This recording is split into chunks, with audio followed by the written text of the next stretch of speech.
Pero me hace gracia, ¿no? Las mujeres se ponen todas en una esquina y ahí se van a Yo digo la niña. Se hace bonito.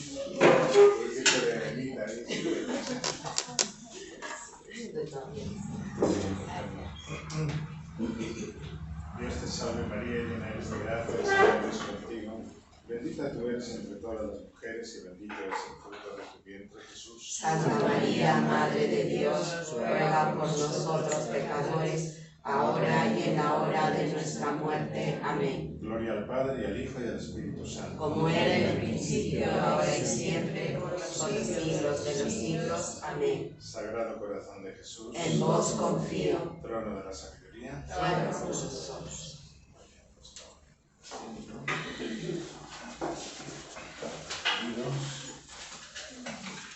Estos momentos catequéticos.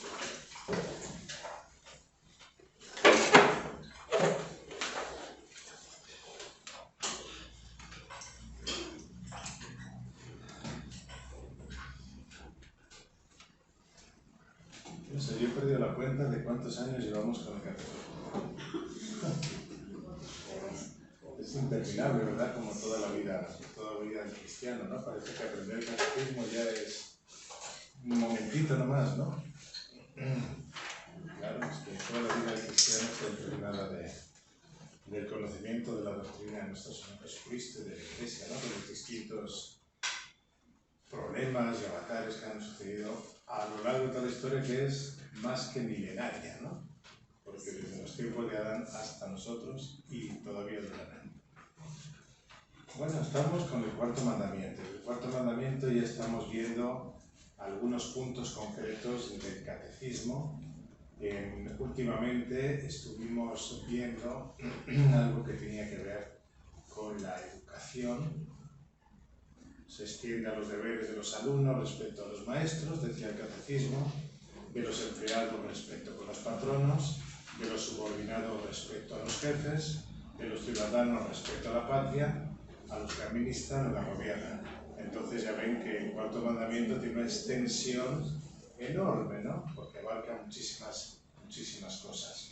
En realidad, claro, fíjense que todo va radicando en algo muy importante que siempre tenemos que tener presente, porque todo nos viene de Dios, ¿no? Dios ha creado todas las cosas, entonces siempre estamos en dependencia de Él.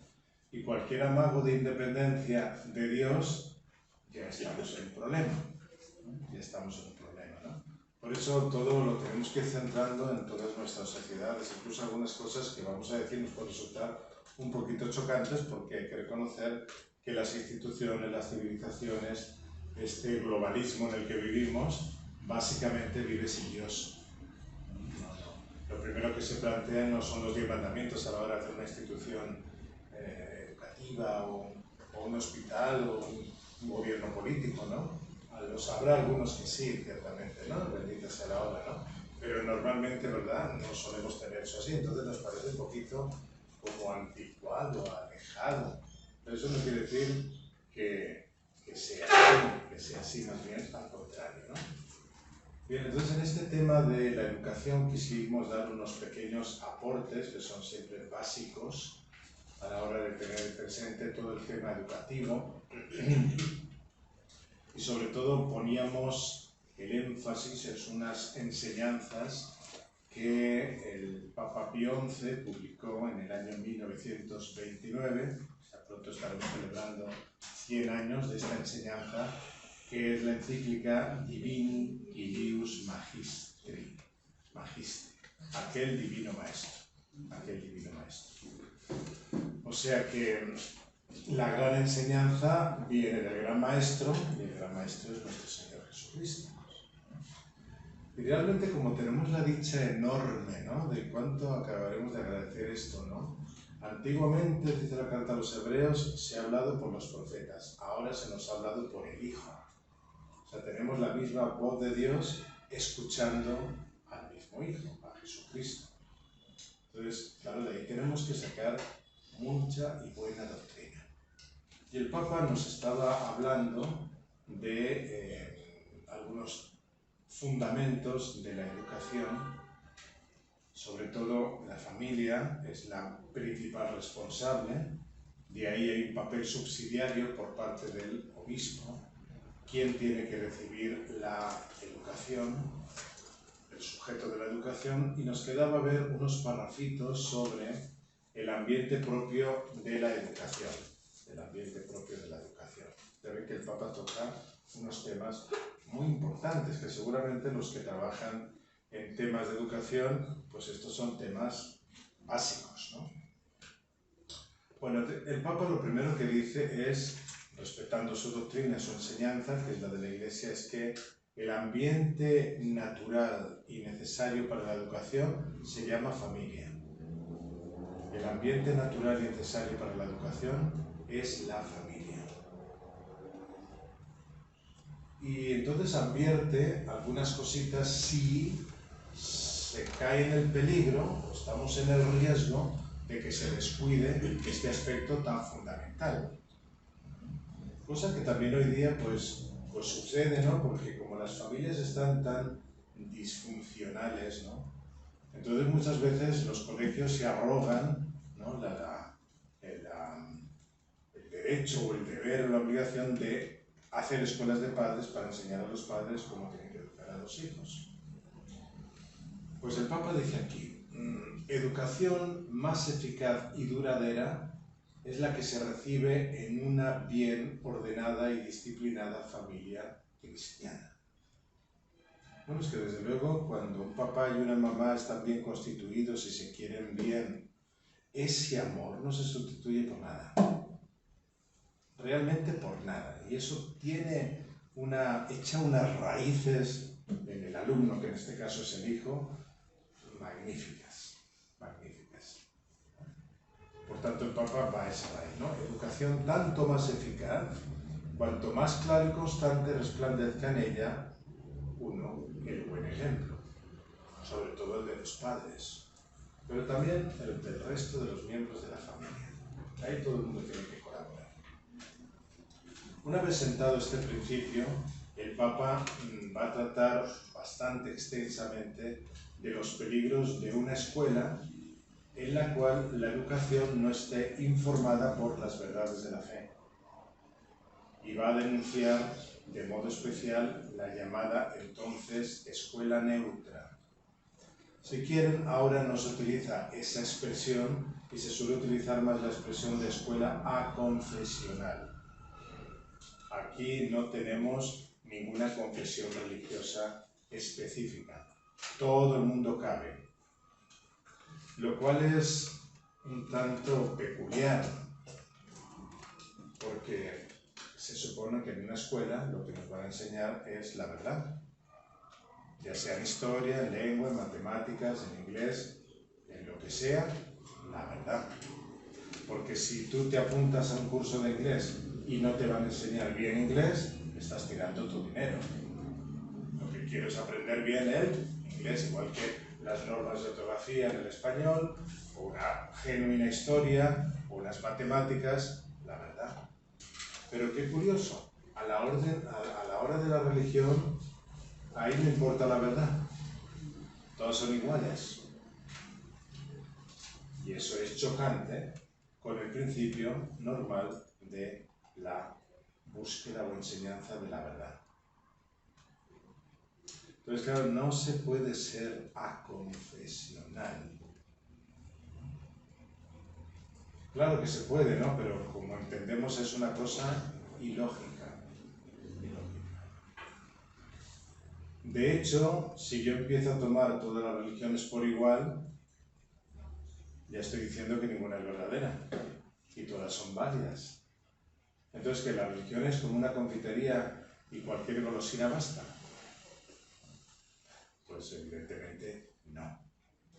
Por un hecho importantísimo, ya también cuando ya se ha ido apartando la religión como materia que se tiene que educar y se tiene que evaluar. Porque entonces cuando un alumno no siente que le van a evaluar por eso, una de dos, o lo vive muy profundamente o sencillamente no le hace ni caso. No le da importancia. Bueno, entonces ese es el problema, que el sentido moral, entonces, ¿cómo lo soluciona usted? Porque a mí, claro, yo puedo saber muchas matemáticas que si soy un buen ladrón me sirven para hacer los cálculos de cuánto me voy a llevar del banco. Pero claro, es que la moral, el respeto a Dios, los 10 mandamientos me van a educar para que yo sea honesto usando las matemáticas. ¿Qué tal, verdad? Si yo tengo una tienda, pongamos en un lugar, yo que sé, inhóspito, o de la sierra donde no hay tanta formación, y entonces yo soy el único que sé hacer ahí cuentas. ¿Qué va a significar eso? Que yo puedo engañar a los que me vienen a comprar. O leer y escribir. Quizá ahora ya eso no será, pero antiguamente, ¿cuántas eran las gentes que sabían leer sus propias escrituras, por ejemplo? ¿A dónde llegaban los lindes de su hacienda o de sus tierras? Pues venía el maestro y le leía. Si leía la verdad, conocía bien, y si no, podía armar un montón de litigios entre la población, porque tengo el dominio en mis manos. Claro, la religión me enseña de que usted no tiene que actuar así. En fin, ¿no? Eso de aconfesional, estamos en graves problemas, o eso de la escuela neutra, como se llamaba entonces en los tiempos del Papa, pero básicamente es lo mismo. Entonces, el hecho de que en un país haya personas de distintas religiones no impone la necesidad de una escuela mixta o neutra, porque el Estado puede proveer a la instrucción pública si deja libertad o ayuda económicamente a las iniciativas de la Iglesia y de las familias. Otro tema que trae el Papa también a colación, que es de mucha relevancia, ya ven que estas encíclicas quizá están olvidadas en las bibliotecas, pero deberíamos refrescarlas más, porque tienen unos principios muy importantes. El fin y la forma de la educación. No nos vamos a extender demasiado, claro, pero sí vamos a decir algo que el Papa señala aquí. Esto lo pone el Papa al final de la encíclica. ¿Cuál es la finalidad de la educación cristiana? Y dice él que la finalidad de la educación cristiana es que el educado aprenda a cooperar con la gracia divina en la formación del cristiano. Claro, es una cosa obvia, ¿no? Es una cosa obvia, como se ve en el campo, por ejemplo, social, ¿no? Si tenemos unas leyes cristianas, por lo menos esas leyes nos facilitan a vivir o a cooperar con la gracia en nosotros. Si usted ya tiene multado con una cantidad interesante lo que es, por ejemplo, el aborto o el asesinato, bueno, pues por lo menos la gente frente a eso ya respeta un poco y se frena, ¿no es cierto? Aunque sea por eso. Ya con mejores intenciones, evidentemente ya se tratará de entender por qué existe esa ley y por qué es tan malo estar matando. Leo las palabras del Papa. Por esto, precisamente, la educación cristiana comprende todo el ámbito de la vida humana, obviamente. La sensible y la espiritual, la intelectual y la moral, la individual, la doméstica y la civil. No para disminuirla o recortarla, sino para elevarla, regularla, perfeccionarla según los ejemplos y la doctrina de Jesucristo. Por consiguiente, el verdadero cristiano, formado por la educación cristiana, es el hombre sobrenatural que siente, piensa y obra constante y consecuentemente según la recta razón iluminada por la luz sobrenatural de los ejemplos y la doctrina sobre todo de nuestro Señor Jesucristo. Así se forja el verdadero y completo hombre de carácter.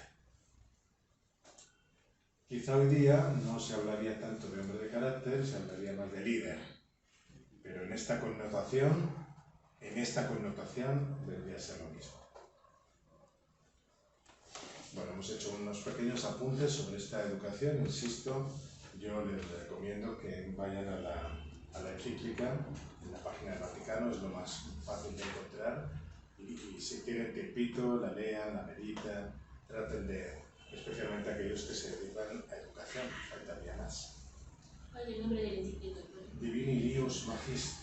Estamos recuperando lo que dejamos la semana pasada, ¿verdad? Divini Lius Magister. Bueno. También nos dice de... Una pregunta antes de que por favor. Cuando habló de que no se puede ser aconfesional en cuanto a la educación, ¿no? Eso implicaría que no se debe tomar a todas las religiones por igual, ¿no? Claro. ¿Qué se entiende por religión? Quería, por favor, que me precisara ese tema. Así en general es la manera que tiene el hombre de responder al beneficio de la creación. Pero responder todavía es un verbo que se queda pequeño. Es atarse al Creador. Atarse al Creador. Así como podemos decir que hay un vínculo irrompible, ¿no?, entre unos padres que engendran un hijo, ¿verdad? Pues con mucha más razón, Dios que crea al hombre. La respuesta lógica del hombre es vincularse a Dios.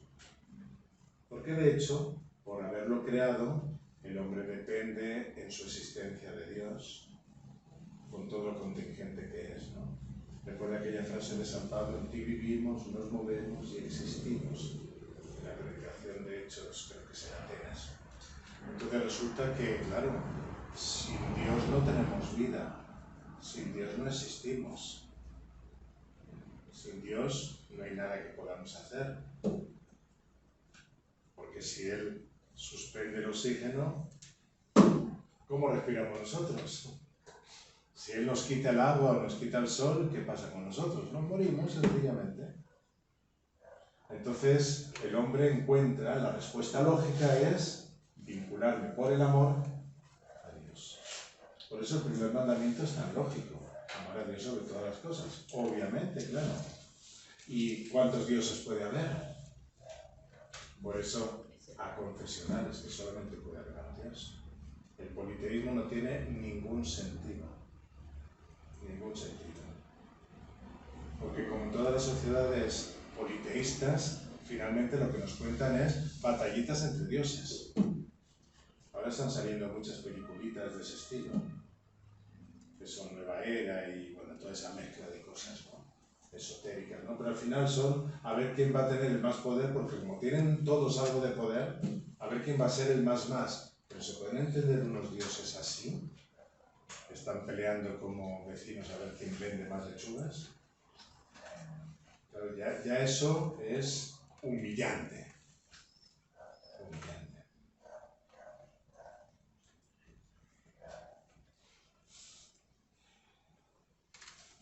Y ahí hay una batallita enorme y larguísima que ahora no vamos a afrontar. Pero la verdad es que solamente es una. Entonces, obviamente, ¿no? ¿Y dónde salen estas religiones? Pues de la invención de los hombres. Porque mire, en el momento en que usted se pusiera ahora aquí y saliera a la calle y se pusiera ahí un kiosquito con, yo qué sé, vamos a pensar que usted se llama, ¿cómo se llama usted? Del Círculo Divino de, yo qué sé, del Gusano Verde. Por decir una tontería, ¿no? Pues claro, usted, si empieza a tener adeptos, empieza a tener poder. Porque eso es, al fin y al cabo es eso. El Señor siempre habla de autoridad, porque la tiene y nos la transmite. ¿Se podría decir entonces que es diabólico? ¿Ah? ¿Se podría decir que es diabólico? Yo creo que no se podría decir, se debe decir. Sí, se debe decir, porque finalmente la tentación que hace Satanás a Adán y Eva es: seréis como dioses. Por tanto, con todas las letras se puede decir, se debe decir. Bien, entonces tenemos otra aceptación, otra frasecita que dice rápidamente el catecismo, pero el catecismo lo irá desgranando en su momento, de los empleados respecto a los patronos. Y esto hasta nos puede resultar un poquito también extraño, quizá no tanto acá, pero fíjense que por lo menos en Europa y Estados Unidos, en fin, esta índole de naciones, la inmensa mayoría de trabajos se encuentran por medio de una empresa de trabajo temporal. Aquí a veces todavía queda muy popular todo eso, ¿no? Pero en la mayoría de los lugares de instituciones se anda una empresa que te gestiona, ¿no? Tú vas allá, ¿qué tiene usted? ¿Qué papelito? Ya, vamos a ver si tenemos una oferta de trabajo, entonces te llaman, vaya aquí, ya está contratado, vaya a tal hora, y ya. Su número de cuenta para recibir el sueldo. Entonces la relación empleados-patronos queda muy distante, bastante distante hoy día. Antiguamente sabemos que no era así, pero se ha desmejorado bastante. Puede tener un aspecto práctico, no digo que no, ¿verdad? Pero también pierde mucho contacto humano. Aparte que también es cierto que muchas veces, bueno, pues miren, una de las cosas que podemos recordar, yo no sé si ustedes lo recordarán, en algún momento proyectamos la vida de este beato argentino, ya beatificado, Enrique Shaw, que él recibía de su papá una herencia, como que mi papá ha sido el gestor de esta empresa, entonces te voy a educar para que tú continúes mi obra, ¿no? Y él desde el primer momento dice, no, yo quiero empezar de cero. Y finalmente llegará a formar su empresa, pero trabajando desde joven, aprendiendo, de manera que lo que nunca dejó él de hacer es relacionarse con sus empleados. Y hasta tal punto nos contaba ahí que cuando él tenía que hacer viajes de negocios, por ejemplo a Estados Unidos, siempre pedía una lista de compras. ¿Qué necesidades tienen? Si puedo, yo te lo voy a traer.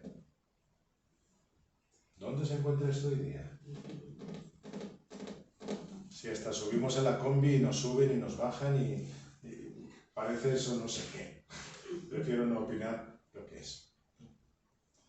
Exagerando, ¿no? Porque no todos los de las combis funcionan así. Es cierto, hay gente que se ve muy amable, hay que reconocerla, ¿no? Y muy respetuosa, ¿no? Pero realmente es como muy distante todo eso, muy frío, ¿no? Muy frío.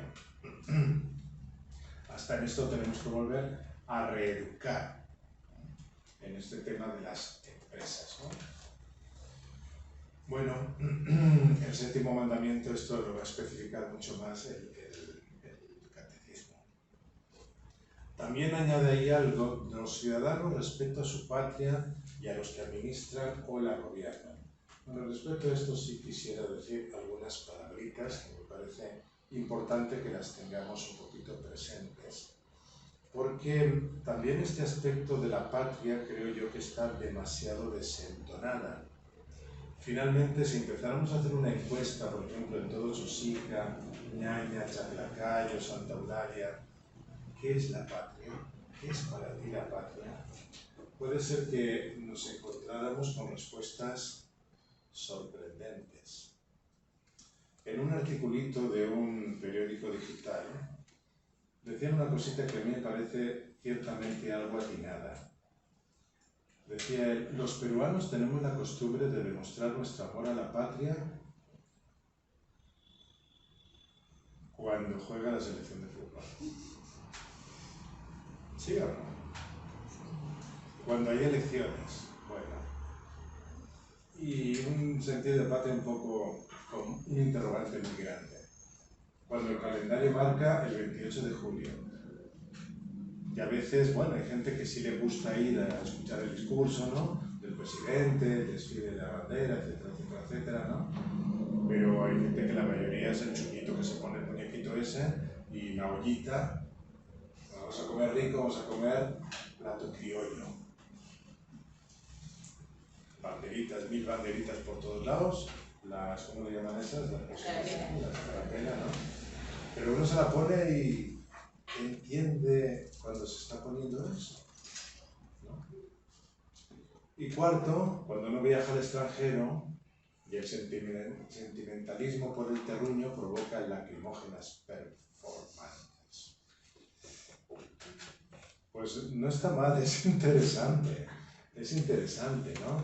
Porque ya, yo lo he comprobado con ustedes, ¿no? Van ustedes, voy y les llevo al extranjero, ven una bandera peruana y están todos que se le van los ojos para allá. Aquí hay más peruanos, ¿eh? Algunas veces sale la cosa muy bien, hay que reconocerlo, ¿no? Pero cuando llevo uno mucho tiempo fuera, cuando veo una banderita peruana, ¿no? Ay, mi mamita, mi no sé qué, mi terruño, mis ovejita, mi todo. Se despierta un poquito todo eso, ¿no? Bueno, yo recuerdo un señor un grupito, casi siempre cuento esta anécdota, que vinieron a Lourdes y yo estaba ahí un poco ayudándoles a llevar, como eran españoles, ayudándoles a ir a la gruta porque no conocían absolutamente nada, estábamos un poquito, unos 15 minutos caminando, ¿no? Entonces bajamos, era un poquito de noche, íbamos a la procesión de antorchas y todo el grupo muy bien, pero de repente empezamos a escuchar unos cencerros. ¿Sabes lo que es un cencerro, no? Ajá. Lo que llevan unos animales aquí colgando, ¿no? Esos animales se llaman vacas. Entonces resulta que este señor, que era de tierra de vacas, oye el cencerro y ¡ah! ¿Aquí hay vacas? Sí, claro, hay vacas. Faltaría más. Claro que hay vacas también, ¿no? Entonces, ni procesión, ni virgen, ni nada que se le parezca. Él a sus vacas, porque tenía que conversar con el vaquero las diferencias de las vacas francesas con las asturianas. Bueno, el poder de la tierra, ¿no? Se hizo patriota en ese momento, ¿no? Recordando sus vacas, que hacía a lo mejor 3 días que no las veía, ¿no? Dice este hombre, entonces empieza a aflorar el amor, el sentimiento patriótico. La verdad es que fuera del 28 de julio uno se acuerda del Perú mucho rato. La identificación quizá de la simbología que eso conlleva, ¿no? La bandera. Pero es que hoy día, por desgracia, la bandera aparece en todos los sitios, menos donde debería aparecer. Que si en las medias, que si en la bufanda, que si en la ropa interior, que si en no sé qué. Por todos lados aparece, hay banderitas y la gente la lleva la bandera. Ya en el fútbol no te digo nada. No te digo nada, ¿verdad? Porque gana la selección peruana, algún día, ¿verdad? Entonces la gente coge banderas peruanas y empieza a subir a los jugadores ahí, a plantearlos, ¿no? Eso es la patria. Pues es muy interesante lo que está diciendo este señor, muy interesante, ¿no? A veces se relaciona con la música, con la comida. Hablas de Perú y la gente piensa en chicharrón, ceviche. Algo que parece que forma un poquito esa idiosincrasia, ¿no? O sea que arropamos, culmina así con esta frasetita, arropamos a la patria con subjetividades emocionales, psicológicas y culturales para capturar su esencia. Bueno, algo de razón tiene, pero creo que vale la pena que hagamos un poquito el pare aquí, pensemos qué es la patria. Y además es que ustedes saben que junto al cuarto mandamiento hay el ejercicio de una virtud que se llama el patriotismo.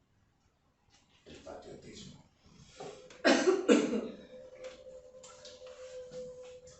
La primera preguntita que nos podríamos hacer aquí para ir a las raíces sería ¿cómo aparecieron las patrias en la historia?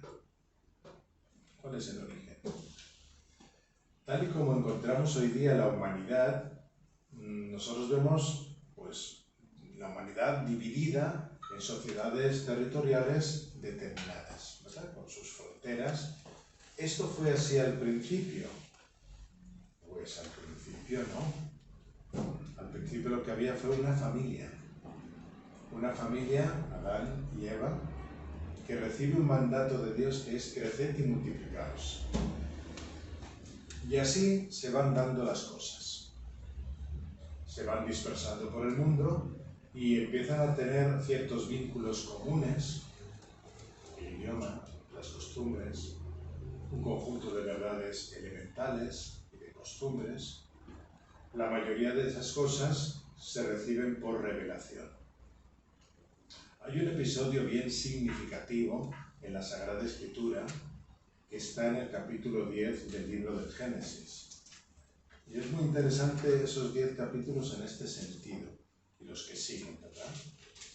Es el legendario episodio de la Torre de Babel.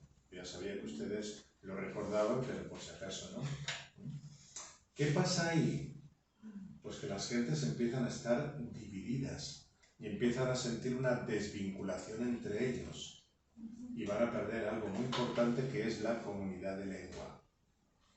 De hecho, el Catecismo en el número 57 nos habla de esto y nos dice: este orden a la vez cósmico, social y religioso de la pluralidad de las naciones está destinado a limitar el orgullo de una humanidad caída, que, unánime en su perversidad, quisiera hacer por sí misma su unidad a la manera de Babel. Fíjate qué reflexión tan profunda, ¿eh? Porque realmente hoy día las naciones no quieren unirse, pues según algunos intereses del euro, o de la economía, o de una guerra, porque ahora no. Pues ahí creo es realmente la búsqueda de una paz, de una unidad en el hombre, o es un interés de alguna manera, siempre promulgado por el orgullo, porque aunque todos nosotros los países de América del Sur nos unamos, ¿quién va a ser el cabeza? Finalmente eso va a estar ahí, ¿no es cierto? Sigue diciendo aquí este pasaje, número 57 del Catecismo: pero a causa del pecado, el politeísmo, así como la idolatría de la nación y de su jefe, son una amenaza constante de vuelta al paganismo para esta economía aún no definitiva. Fuerte este pasaje, pero muy clarificante, número 57 del Catecismo. Si regresamos nuestra mirada al capítulo 10 de Génesis, ¿ustedes lo tienen por ahí? Porque ya lo habrán buscado seguramente, ¿eh? Hay gente buena que enseguida va a su Biblia. Vamos a leer el primer versículo. Esta es la descendencia de los hijos de Noé, Sem, Cam y Jafet, a quienes les nacieron hijos después del diluvio. Fíjense qué interesante, porque estamos en una situación después del diluvio. Ya sabemos que el diluvio Dios lo lanza porque ya aquí no hay quien aguante tanto pecado. Bueno, viene el diluvio y ahora tiene que empezar, como digamos, una nueva humanidad.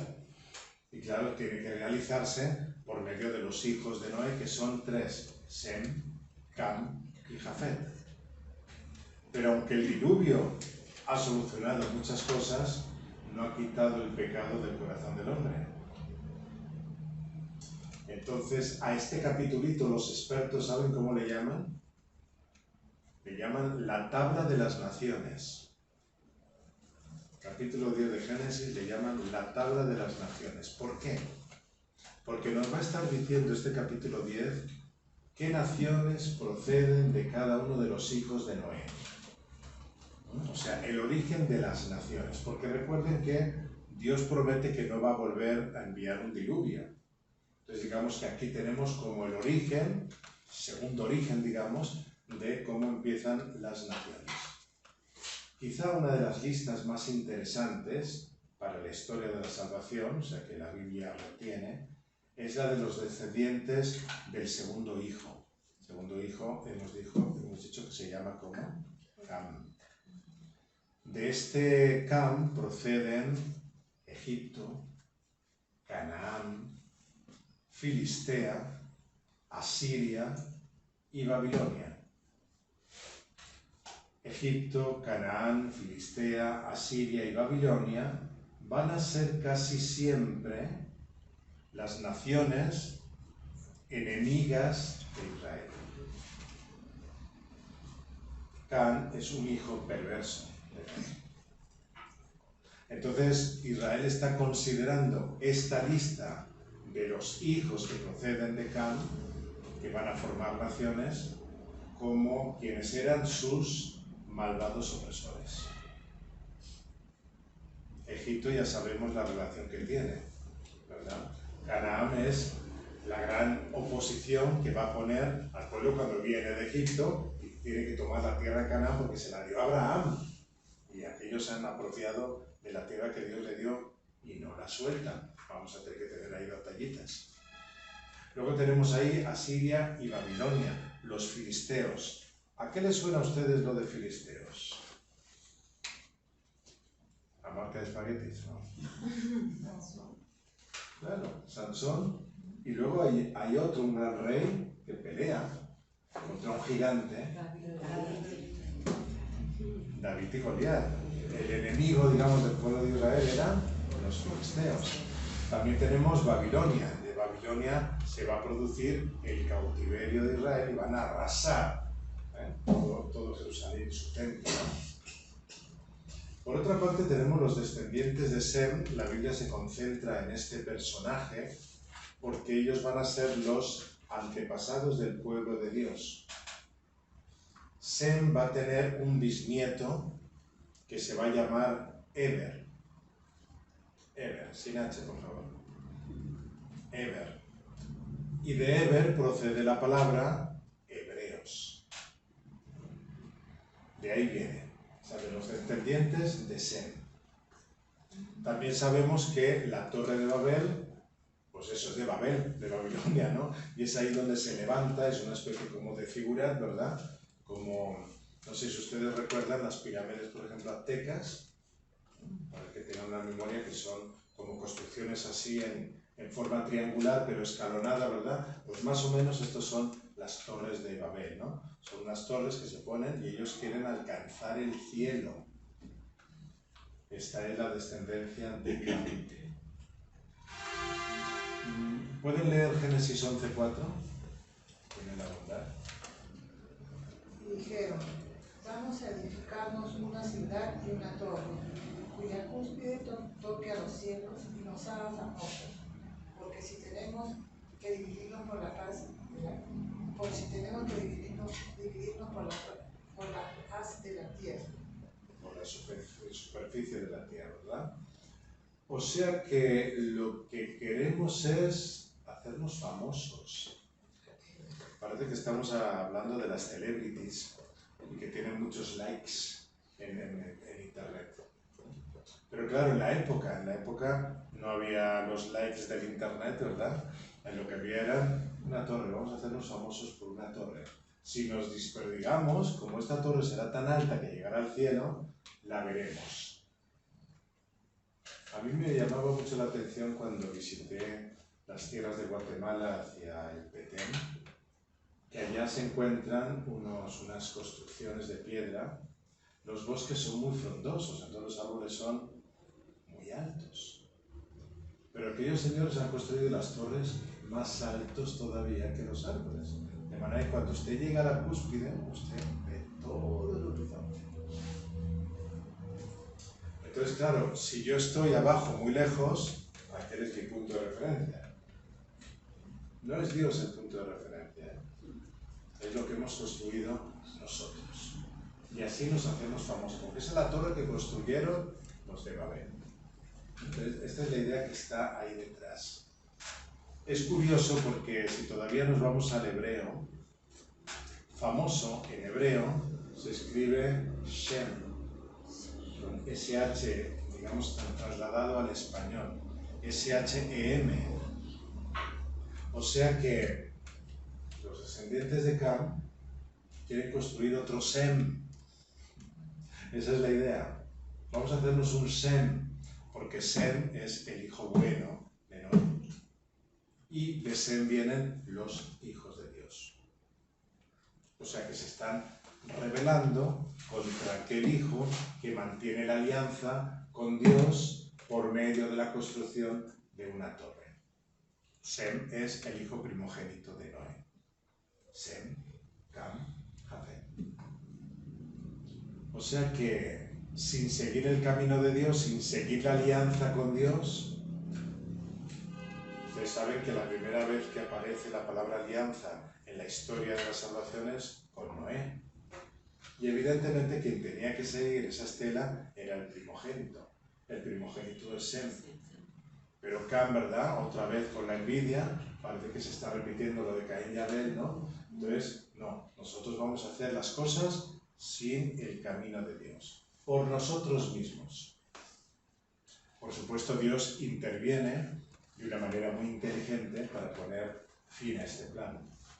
¿Y cuál es la manera inteligente? Que cuando ellos se reúnan para seguir hablando y hacer un consenso sobre algo, no se entiendan. Interesante, porque va a venir Pentecostés y hablando Pedro, todo el mundo le va a entender. Ahí tenemos un dato interesante. O sea, Dios está aquí diciendo que si realmente se tiene que construir una familia que dé origen a una patria, tendría que ser bajo la alianza. Para que allí se construya algo. Y ahora nosotros volvemos otra vez al tema de ser confesionales o ser aconfesionales. Volvemos otra vez a ese tema tan importante. Parece que da igual que haya Dios y nosotros nos hacemos nuestros dioses y nos armamos todo ese lío, pero resulta que eso es lo que significa confesional. Prescindir realmente de Dios, de su alianza, de sus leyes y de la bienaventuranza, claro. Entonces no estaremos unidos. Parecerá que estamos unidos, pero más bien lo que pasará es que estamos confundidos porque finalmente no hablamos una misma lengua. La enseñanza es muy profunda para este tema de la patria y para muchísimas, ¿no? Conclusión, tuvieron que abandonar el proyecto de construir la torre. Sin embargo, permanece el recuerdo de la ciudad que habían empezado a construir, que será conocida como Babel o Babilonia, y siempre va a ser el símbolo de todo lo malvado y todo lo que es decadente que el hombre quiere levantar a expensas de Dios. Bueno, para hacer corto el cuento, podemos decir que en resumen, la evolución es que primero aparecen las tribus. Luego se agrupan en familias, aparecen municipios y finalmente van surgiendo de una manera esplendorosa, magnífica, las patrias que ya son como sociedades mayores dentro de las cuales el hombre puede alcanzar su destino temporal dentro del linaje humano. Entonces podríamos decir que como esto lo suscita Dios desde el origen, Dios es el que está en el origen de las distintas patrias. Y en algún momento la Biblia nos va a decir la preocupación que tiene Dios sobre las patrias. Pero fíjense que si nosotros estamos llegando a esta conclusión, quiere decir que Dios va como marcando un camino, o si quieren, una vocación, a cada familia o a cada grupo de familia que finalmente forman un todo y van a formar una patria. El caso más específico lo encontramos en Abraham. Dios habla a Abraham: sal de tu tierra y de tu pueblo y vete a la ciudad de Canaán que yo te daré, a la tierra que yo te daré, y la tomarás en posesión. Pero Abraham no se va solo.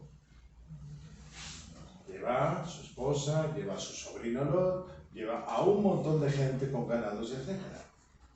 O sea que ya está formando como toda una agrupación. Lo que está faltando ahí es un lugar estable. Con lo cual ya nos estamos dando cuenta que el concepto de patria tiene mucho que ver con el terruño. Bueno, lo que cada patria tiene que ir haciendo, ¿qué es? El lugar que yo te mostraré. Cada patria tiene que ir descubriendo cuál es la misión que Dios tiene para ella.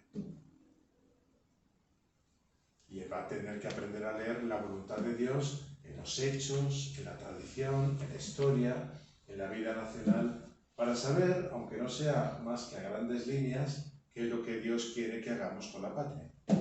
Porque desde luego no es para quedarnos aquí para siempre. Porque porque finalmente la patria es Él. Pero allí ya seremos como ángeles, Acá necesitamos unos metros cuadrados para sentarnos, pero allá en el cielo ya seremos como ángeles.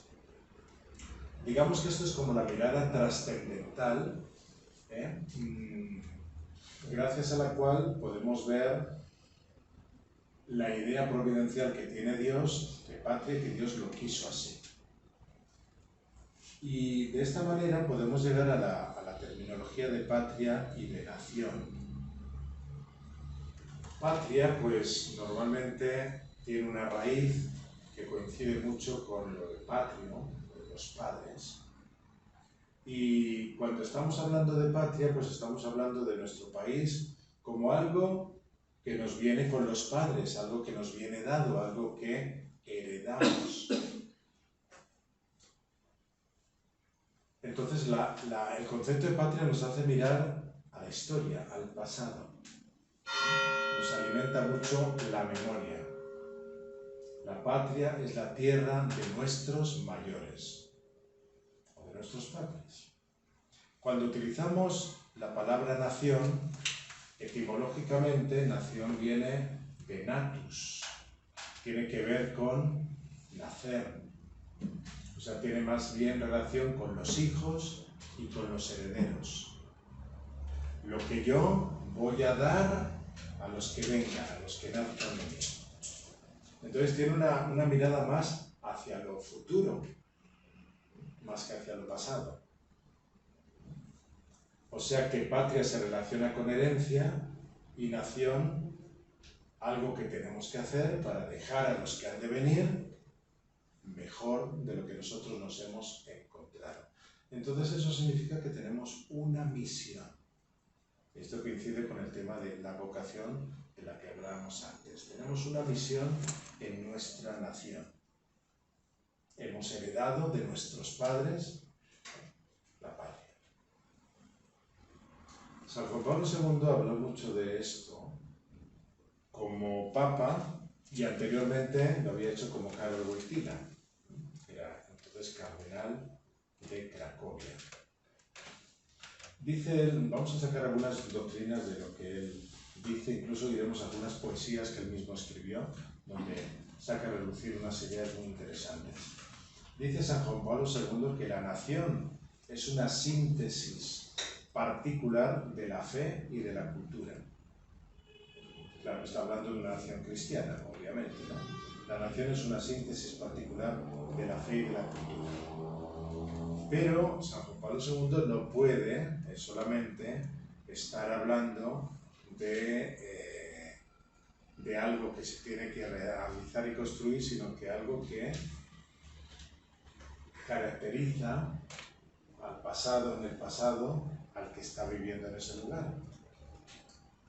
No nos desarraiguemos de nuestro pasado, les decía constantemente a sus conciudadanos. Es decir, vean que el tema tradición es muy importante, lo que nos ha entregado y lo que nosotros tenemos que entregar, ¿verdad? No nos desarraiguemos de nuestro pasado, no dejemos que éste nos sea arrancado del alma. Este es el contenido de nuestra identidad de hoy, decía el cardenal de Cracovia.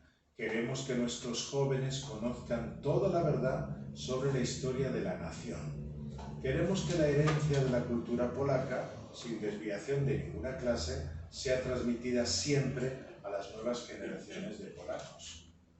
Una nación vive de la verdad sobre sí misma, tiene derecho a la verdad sobre sí misma y sobre todo tiene derecho de esperarla de quienes educan. No puede construirse el futuro más que sobre este fundamento. No se puede forjar el alma del joven polaco si se lo arranca de este suelo profundo y milenario. Por esta razón nosotros, en este lugar, elevamos una oración por el futuro de nuestra patria, porque nosotros la amamos, ella es nuestro gran amor. Que nadie se atreva a poner en tela de juicio nuestro amor a la patria. Que nadie se atreva. Que era un orador fuerte y recio. En la Sagrada Escritura vamos a ver algo interesante. Y es que la revelación divina tanto la judía como la cristiana, relaciona muchas veces los pueblos con el mundo angélico. Esto es un detalle muy interesante. Se habla de los ángeles de las naciones. Quizá donde esto aparece más es, por ejemplo, en el libro de Daniel y también en el Apocalipsis. Pero es que el Señor tiene ciertas predilecciones sobre algunos países, algunas naciones. Vamos a buscar Levítico 20:26. Levítico 20:26.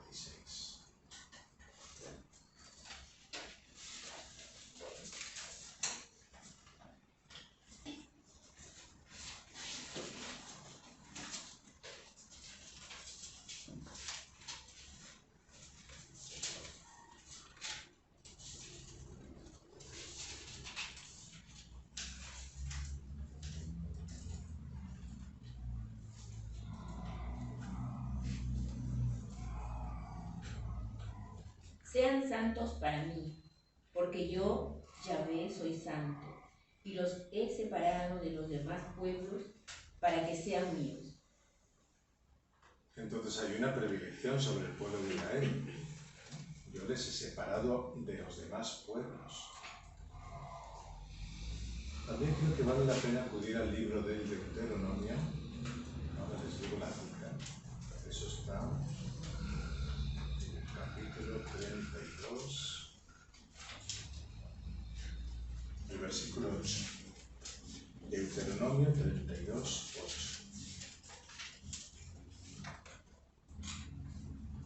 Cuando distribuyó el Altísimo su heredad entre las gentes, cuando dividió a los hijos de los hombres, estableció los términos de los pueblos según el número de los hijos de Dios.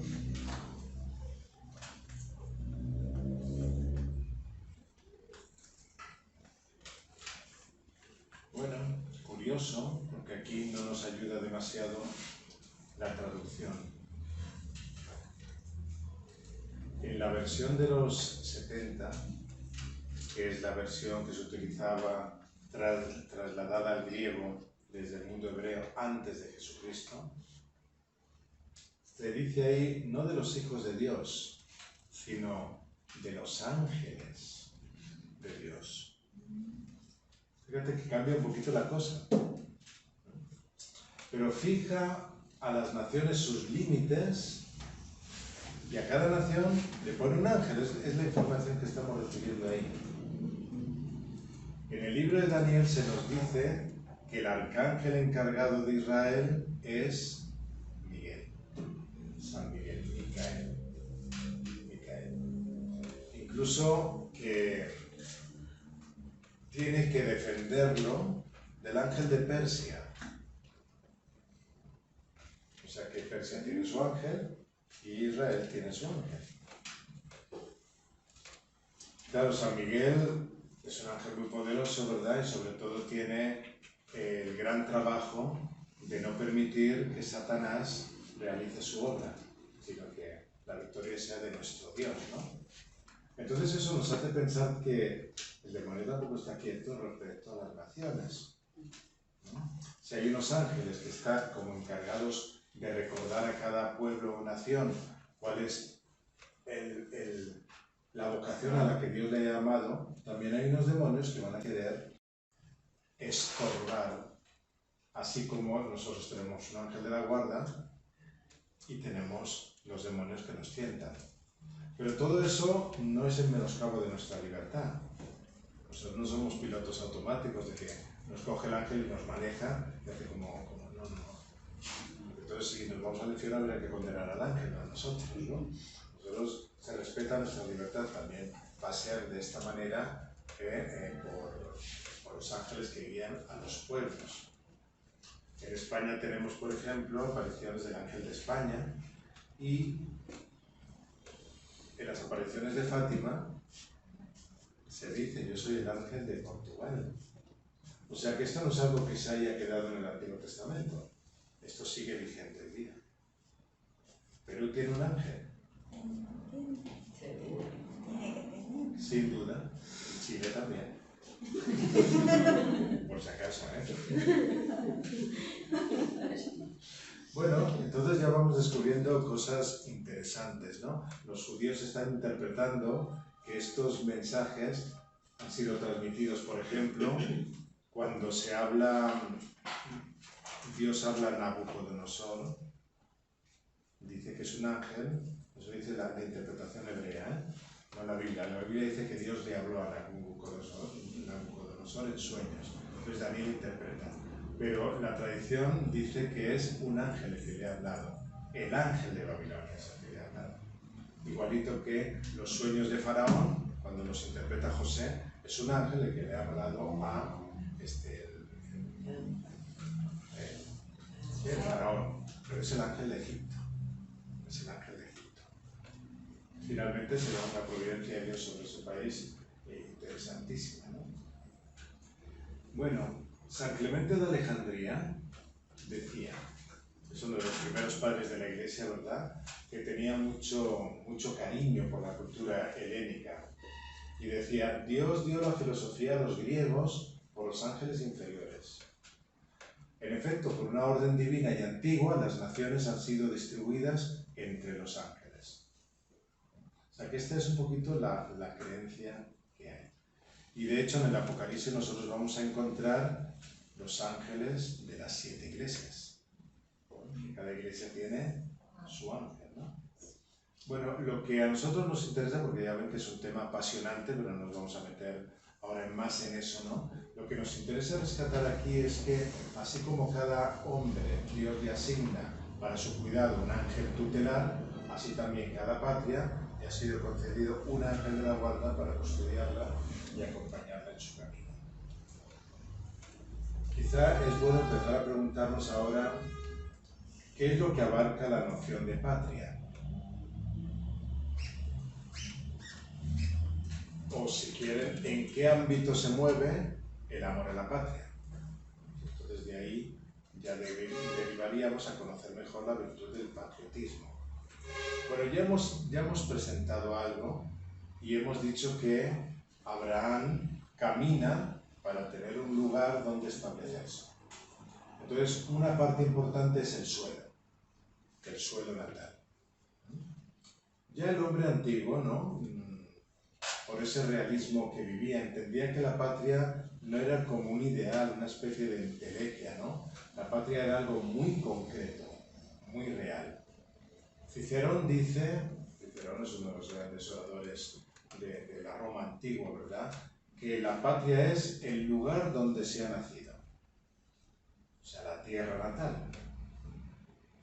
Entonces, de alguna manera se está reconociendo, con esa enseñanza de aquella época, la relación del hombre con un espacio concreto con el que existe una vinculación original. Esta es mi patria, este es mi lugar de origen, esta es la tierra de mis padres, mi propia tierra, que queda como inseparable, ¿no?, de mi propia naturaleza.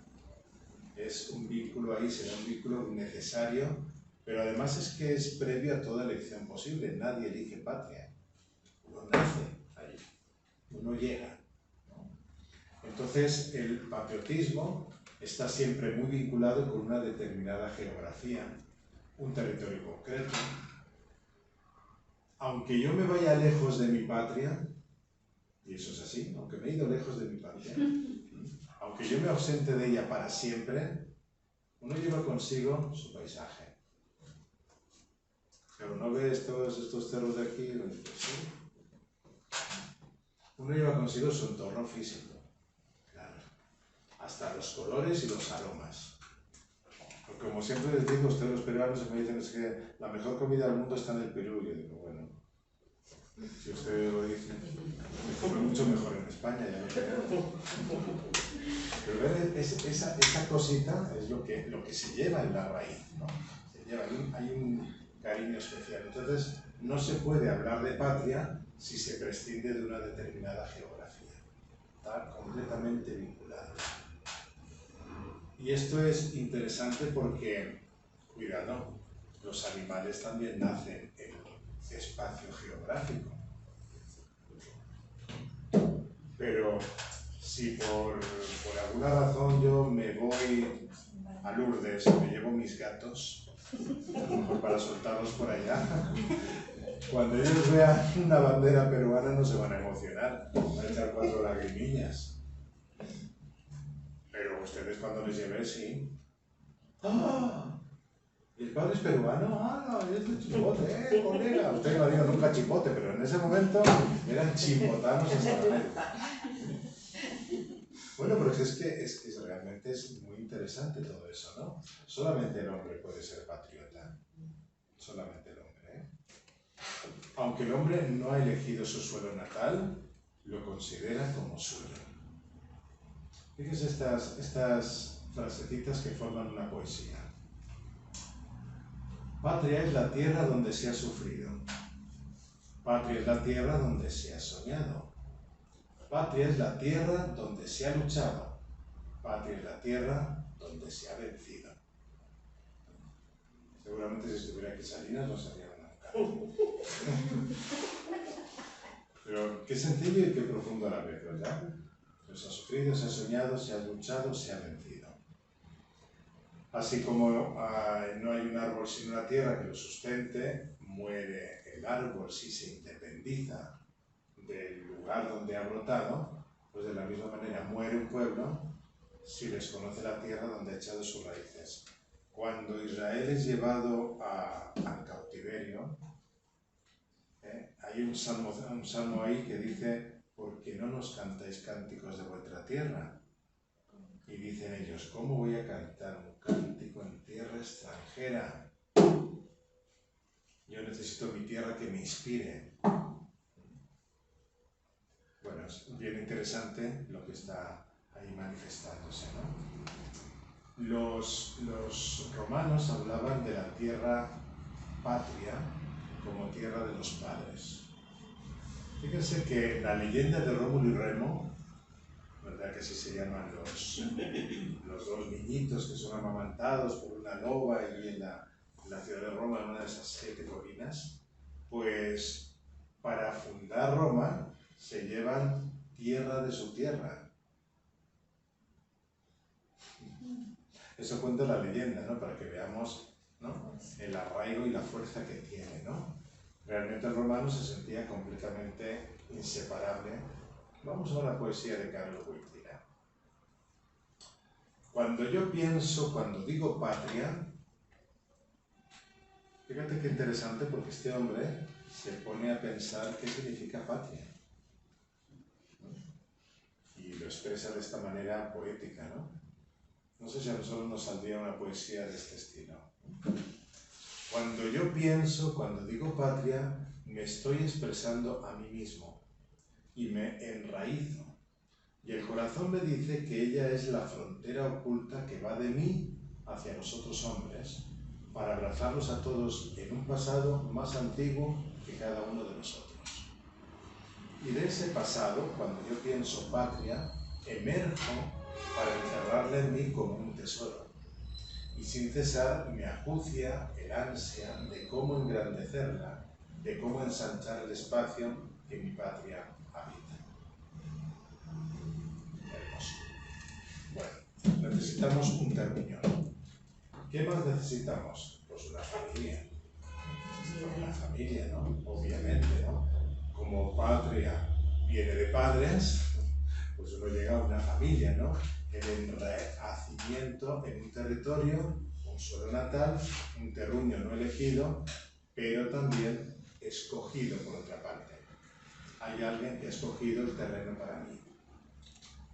Entonces la patria en este sentido tiene una amplitud porque es una familia y grande. Y volvemos otra vez al tema de Lourdes, ¿no? Aquel señor que no lo he visto nunca en mi vida ni lo volveré a ver nunca más, de repente era mi gran patas. De repente era mi sangre casi, ¿no? La patria es mi familia. Y todas las demás familias que me están unidas justamente porque habitamos todos en ese territorio natal. Claro, si no tuviéramos el territorio sería muy difícil, porque en la nube todavía no podemos vivir, ¿no? Entonces, la patria no es solamente una raíz que se hunde en una tierra común, es también una casa, es también una mansión. O sea que toda familia sabemos que necesita un hogar. Mi abuela decía, el casado, casa quiere. Ah, sus abuelas también lo decían. O sea que se necesita un techo, bueno, alguna ya es abuela, un techo que cobije, ¿no? Unas paredes que sostengan, ¿no? Sostengan, sí, guarden el calor humano. De manera que esa casa se vuelve como parte de la familia. Yo creo que esto se ha perdido mucho actualmente, ¿no? Porque quizá lo que nosotros podemos pensar es una casa y en alto de la montaña donde aquí nació mi bisabuelo, se crió mi abuelo, se crió mi papá y ahora yo y educaré a mis hijos. Pero ahora todo eso ya, más bien suele suceder que desarraigamos a los padres de sus casas y los traemos a nuestros 4 metros cuadrados de la ciudad. Entonces, qué curioso. Fíjate que a veces yo voy a visitar, bueno, a veces no, siempre voy a visitar a los enfermos. Entonces, en muchos de ellos me encuentro la fotografía de su abuelo, una catarata que hay allá en su pueblo, que ellos han tenido que dejar, pues mira, por esa fotografía recuerdan dónde están sus raíces. Bueno, pues todo esto es realmente interesantísimo porque qué pena que se ha perdido todo eso. Todavía podemos ir por esas zonas de Jaén y etcétera, ¿no? Que como hay tanto monte, allí te encuentras una casa con un montón de tierra, gallinas, ovejas, cuis, niños corriendo por acá, y luego allá al otro lado otra casa, y esos son los poblados. Pero es que en realidad eso ha sido así. Porque claro, si nosotros teníamos que trabajar la tierra, teníamos ganado y teníamos que tener 9 hijos, pues como nos metiéramos en un cajón de 3 metros cuadrados, como mínimo acabamos solos. Entonces, claro, se necesitaba todo eso, ¿no? Pero ahora ya, si se tiene niño, es niño probeta. Claro, eso significa que es muy importante la relación con los antepasados.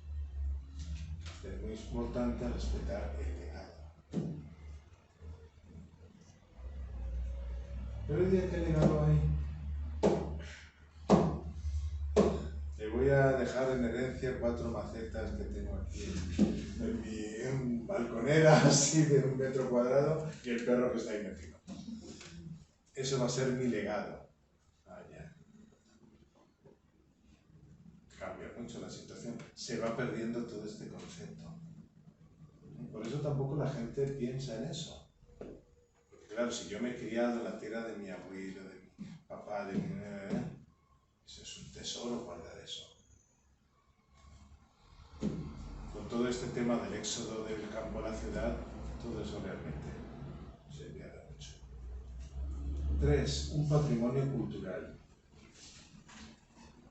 Es un aspecto muy importante que entra en el concepto de patria porque no solamente es un terruño ni una mansión familiar, es también un legado que se hereda de los antepasados, pero un patrimonio cultural.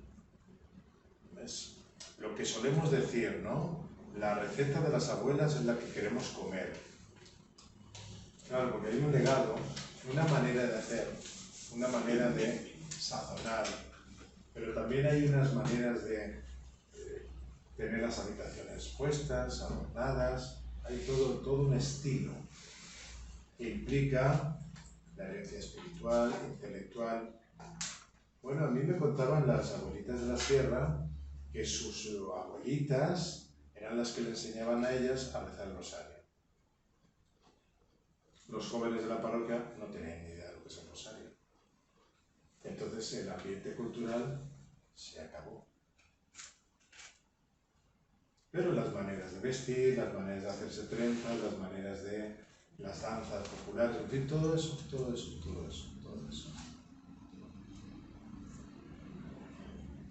El cardenal Gomar, que fue un cardenal muy interesante en la España de los tiempos de la cruzada, o sea, siglo pasado, no por eso vayan ustedes a los tiempos de los romanos, decía: podríamos comparar la patria a una gran casa solariega a cuya construcción en la tierra patria han contribuido una serie de generaciones con la aportación de todo recurso humano, ciencia, virtud, trabajo y arte, autoridad y obediencia, leyes y costumbres, actitudes y tradiciones, empresas e ideales, sacrificios y triunfos que han llegado a formar por dentro una conciencia colectiva de unidad que es el soporte y aglutinante de toda fuerza conservadora de la entidad.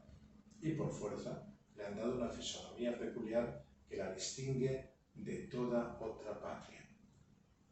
La naranja guando. Pues claro, es el estilo de muchos años de unas familias que han aprendido a cultivar la naranja y ha salido una clase magnífica. Ahora todo el mundo vende naranja guando, ¿verdad? Pero eso es un nombre. Pero eso depende de toda esta manera de ser cultural que se ha ido transmitiendo en un lugar del Perú, ¿no? Como sería de otra manera, ¿no? Ahora todo el mundo hace patasca, todo el mundo. Y con la olla rápida mejor todavía, ¿verdad? Pero la patasca es un estilo de cocinar en un sitio específico, ¿no es cierto? Como el seco a la norteña y en fin esas cosas. Pero el seco a la norteña, el norte es todo el Perú, ya, ¿no?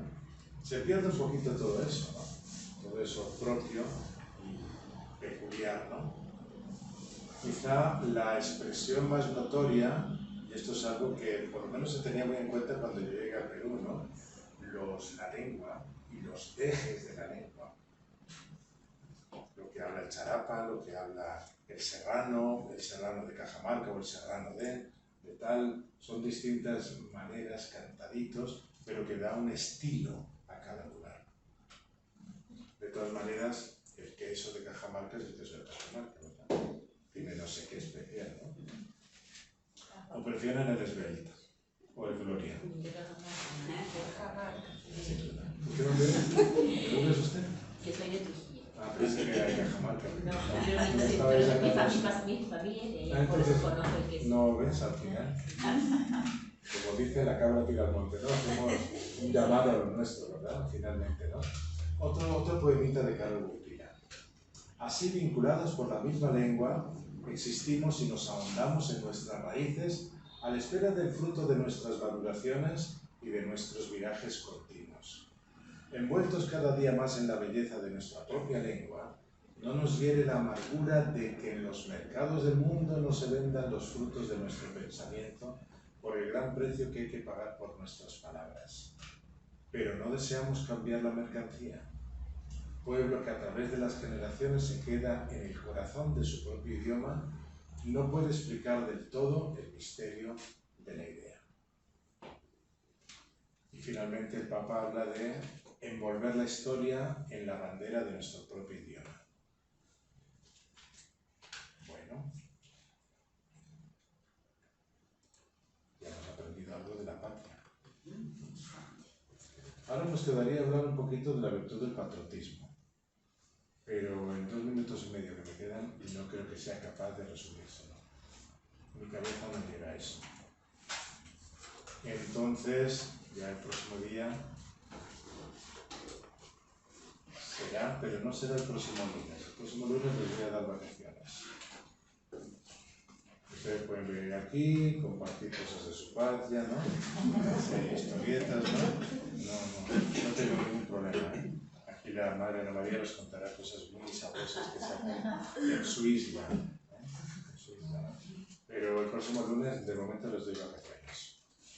El próximo lunes, ¿eh? A usted también. Gracias.